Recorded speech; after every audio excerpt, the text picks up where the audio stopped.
చూడండి, ముందు ఇలా ఒక రౌండ్ షేప్ అనేది గీసుకోవాలి. ఇంకొంచెం ఇలా డార్క్ చేసుకున్న తర్వాత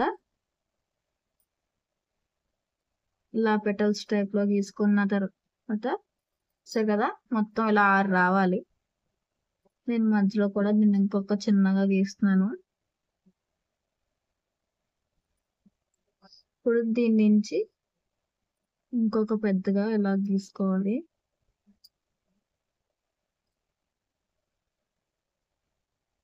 దాని తర్వాత ఇప్పుడు దీని నుంచి ఇలా డ్రా చేసుకోవాలి, ఒక 2 లైన్లు గీసి.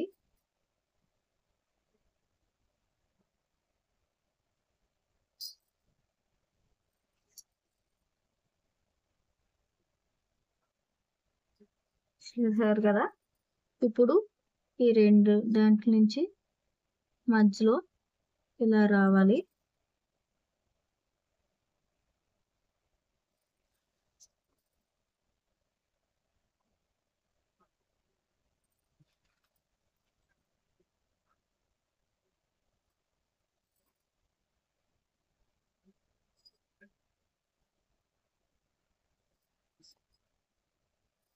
సరే కదా, ఇలా వచ్చిన తర్వాత ఇప్పుడు దీంట్లోని ఇలా ఒక రౌండ్ టైప్ లో ఇలా గీసుకోవాలి.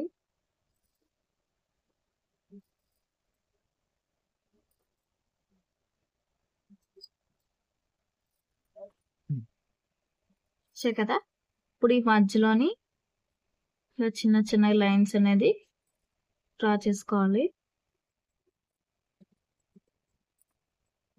సరే కదా, ఇలా వచ్చిన తర్వాత ఇప్పుడు దీని నుంచి ఒక షేప్ అనేది గీసుకోవాలి.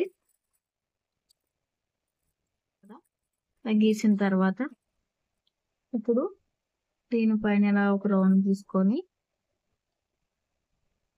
ఇలా గీసుకోవాలి.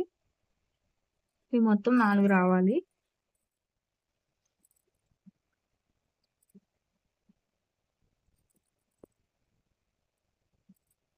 చూసారు కదా, ఇలా 4 వచ్చాయి.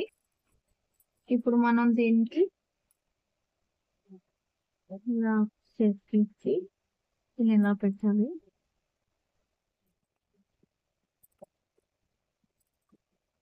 చూసారు కదా,